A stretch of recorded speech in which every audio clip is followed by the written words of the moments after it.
बांसवाड़ा में आज बीजेपी जिला कार्यकारिणी की बैठक का आयोजन किया गया, जिसमें बीजेपी प्रदेश अध्यक्ष सीपी जोशी, मंत्री बाबूलाल खराड़ी ने शिरकत की। बैठक को संबोधित करते हुए सीपी जोशी ने कांग्रेस को जमकर आड़े हाथ लिया। उन्होंने कहा कि कांग्रेस पार्टी देश में विभाजनकारी नीतियों का समर्थन करती है, जाति और धर्म के नाम पर देश को बांटने का काम करती है। राहुल गांधी और प्रियंका गांधी हिंदू को हिंसक बताते हैं और कश्मीर में धारा 370 को फिर से बहाल करने की मांग करने वाले लोगों का समर्थन करते हुए उनको चुनाव लड़वाते हैं।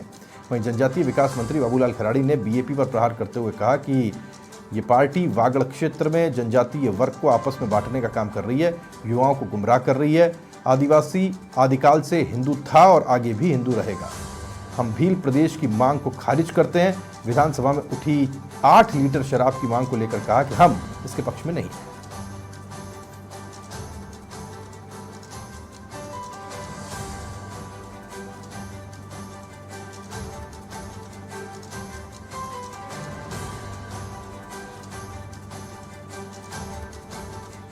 उन्होंने कहा कि महिला को बिंदी नहीं लगानी चाहिए, मांग में सिंदूर नहीं भरना चाहिए।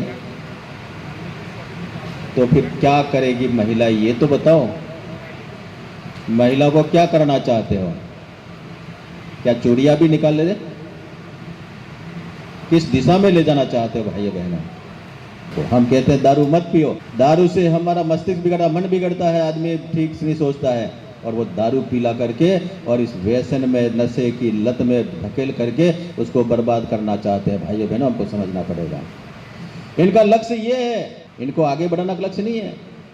ये नौकरी नहीं लगे, केस में फसल तो नौकरी लगेगा नहीं, और नौकरी नहीं लगेंगे तो जिंदगी भर इनका उपयोग करेंगे मारपीट करने में और अपना काम उल्लू सीधा करेंगे। ये इनका उद्देश्य है। भाइयों बहनों, ये हमको समझना पड़ेगा।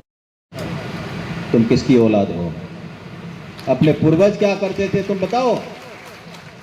क्या अपने पूर्वजों को भूल गए हो क्या? मेरा पूर्वज करता हुआ मैं भूल जाऊंगा क्या?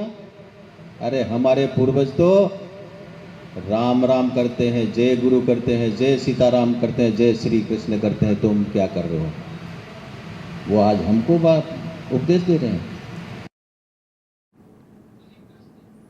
खबर पर ज्यादा जानकारी साथ में कुलदीप गृहस्थी समाचार प्लस संवाददाता हमारे साथ जुड़ गए। जानकारी उनसे लेते हैं। बाबूलाल खराड़ी जनजातीय मंत्री हैं और जनजातीय इलाके से आते हैं। कुलदीप, आज वो सारी की सारी बातें जिसे लेकर के बीजेपी एजेंडा चलाती है या एजेंडे के साथ चलती है, सबका एक एक करके उन्होंने जवाब दिया, एक एक के ऊपर वो बोले। वो एग्रेसिव है नहीं बाय नेचर, पर जिस तरह से वो कह रहे थे, उनको वो बताना चाह रहे थे कि उनकी पार्टी का और उनका अनुसरण करने वाले लोगों का पक्ष क्या है, खासतौर पर शराब के मुद्दे पर, महिलाओं को बिंदी और सिंदूर के मुद्दे पर और पूर्वजों के मुद्दे पर। कुलदीप जी जी जी जी आज बांसवाड़ा में प्रदेश अध्यक्ष सीपी जोशी और दोनों ही यहाँ पे थे और कार्यकर्ताओं को संबोधित कर रहे थे। उसके बाद उन्होंने मीडिया से भी कुछ बातचीत की। तब उन्होंने अपने साहब पूछा, भाई साहब आप भील प्रदेश की मांग को कैसे देखते हैं? तो उन्होंने कहा हम इस तरह को खारिज करते हैं और हम भील प्रदेश जब हम खुद भील हैं और इस तरह की जो बांसवाड़ा के अंदर जो बाप पार्टी जो कर रही है वो गलत कर रही है। ये हमारे युवाओं को भड़काने का काम कर रही है और एक तरह से हमारे समाज में गलत मैसेज देने का काम कर रही है। शराबबंदी को लेकर भी उन्होंने कहा कि जिस तरह की बात करना गलत है, शराबबंदी हमारे यहाँ हो, शराब को होना नहीं चाहिए। और खास तौर पर उन्होंने जो मानगढ़ धाम पर, बेड़ेश्वर धाम में, मानगढ़ धाम में जो कार्यक्रम हुआ था उसके अंदर जो बात कही थी चूड़ी बिंदिया को लेकर, तो हमारी महिलाएं कहाँ जाएगी? जबकि हमारी आदिवासी महिलाएं हैं वो जब हिंदू हैं और हिंदू ही रहेगी। और हमारी संस्कृति को ये बताने वाले कौन होते हैं? और ये आने वाले समय में कुछ दिनों के हैं और ये कुछ समय बाद इनका कुछ निराधार रहेंगे। जी बिल्कुल, बहुत शुक्रिया आपका कुलदीप जानकारी के लिए। कुलदीप गृहस्थी समाचार प्लस संवाददाता बांसवाड़ा से जानकारी हम तक पहुंचा रहे थे। आज बीजेपी जिला कार्यकारिणी की बैठक थी बांसवाड़ा में। प्रदेश अध्यक्ष सीपी जोशी यहां पर पहुंचे थे, जनजातीय मंत्री बाबूलाल खराड़ी यहां पर मौजूद थे, महेंद्रजीत सिंह मालवीय बीजेपी के नेता इस दौरान यहां मौजूद दिखाई दिए।